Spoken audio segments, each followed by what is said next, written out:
Introduction. 1. What does it really mean? The pen mightier than the sword. 2. Was it really wise for me to go up against a multi-billion-dollar industry like porn? 3. What is my real motivation behind this? 4. We all face the ultimate dulima, lovers of pleasure, rather than lovers of God. What choice? Conclusion. Introduction. The pen is mightier than the sword, truth, temptation, and the battle within. Introduction. We've all heard the phrase, the pen is mightier than the sword, but what does that really mean today? At first glance, it sounds like something from history, about politics, revolutions, or great leaders shaping nations with words instead of war. But the truth is, this phrase is just as relevant now as it has ever been, maybe even more so, because today, the battles we face are not always fought with weapons. They are fought in our minds, in our habits, in our screens, and in our choices. So the real question becomes, can words, truth, conviction, and honesty really stand against powerful industries, cultural pressure, and human desire? That's the battle I have stepped into. Remember my dedication. Am I sixth agent for the most high government in the universe? No mission too dangerous, no mission too impossible. Be a champion of justice. Wait on the God of justice. What does the pen is mightier than the sword really mean? The pen represents more than just writing. It represents truth, communication, ideas, and conviction. It's the ability to influence not just actions, but thinking. The sword, on the other hand, represents force, power, control, something that can impose change from the outside. But here's the deeper truth. Force can control behavior, but words can transform the heart. History has shown us that ideas outlast power. Governments fall. Systems change. But truth, once planted, has a way of continuing to grow. Writing is not passive. It's not weak. It is one of the most powerful tools a person has to challenge what is accepted, to question what is normalized, and to speak what others are afraid to say. That's why the pen still matters. 2. Was it wise to go up against a multi-billion-dollar industry like porn? Let's be real for a moment. This isn't a small issue. This isn't something on the fringe of society. The porn industry is massive, global, profitable, and deeply embedded in modern culture. It's normalized, accessible, and often defended as harmless or even healthy. So yes, going up against something like that sounds almost unrealistic. One voice versus billions of dollars.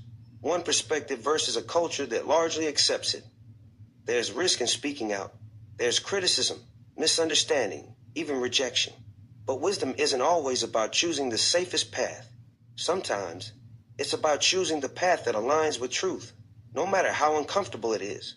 Every major shift in thinking started with someone who was willing to stand alone before others stood with them. So the real question isn't, is it safe? It's, is it necessary? What is my real motivation behind this? This is where it gets personal, because this isn't just about pointing fingers at a system out there. It's about looking inward. Motivation matters. Is this coming from judgment, from pride, from a desire to control others?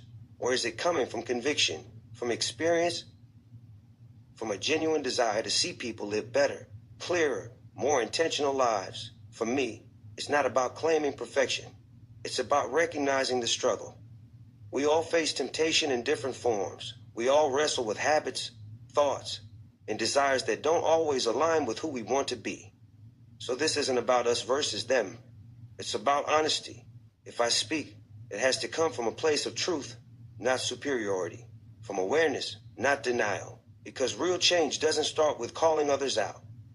It starts with calling yourself to a higher standard, the ultimate dilemma, lovers of pleasure versus lovers of God. At the core of all this is a deeper tension, one that every person faces, whether they admit it or not. Do we live for pleasure or for purpose? Do we chase what feels good in the moment or what builds something meaningful over time? This isn't a new struggle. It's human nature. We're wired to seek comfort, escape, and gratification, but we're also capable of discipline, growth, and spiritual depth. The conflict is constant. And the truth is, this isn't about condemning anyone. It's about recognizing the choice in front of all of us. Every day, in small ways, we decide what we consume, what we entertain, what we normalize, what we justify. And those small choices shape the direction of our lives.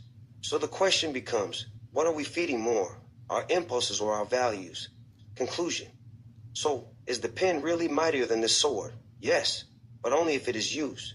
Words alone don't change anything unless they are spoken with honesty, backed by conviction, and lived out in real life. Speaking truth in a world driven by profit, pleasure, and constant distraction isn't easy. It can feel like you're going against a current that's too strong to fight. But change doesn't start with the crowd. It starts with a voice, maybe just one. The sword may win battles in the moment, but the pen shapes minds, influences hearts, and ultimately determines direction. And in the end, that's the kind of power that lasts. Eccles 4:1-3 states, "Again I turned my attention to all the acts of oppression that go on under the sun. I saw the tears of the oppressed, and there was no one to comfort them. Plus, and their oppressors had the power, and there was no one to comfort them. 2, and I congratulated the dead who had already died rather than the living who were still alive. Plus, 3, and better off than both of them is the one who has not yet been born. Plus, who has not seen the distressing deeds that are done under the sun. Plus, word, on bro.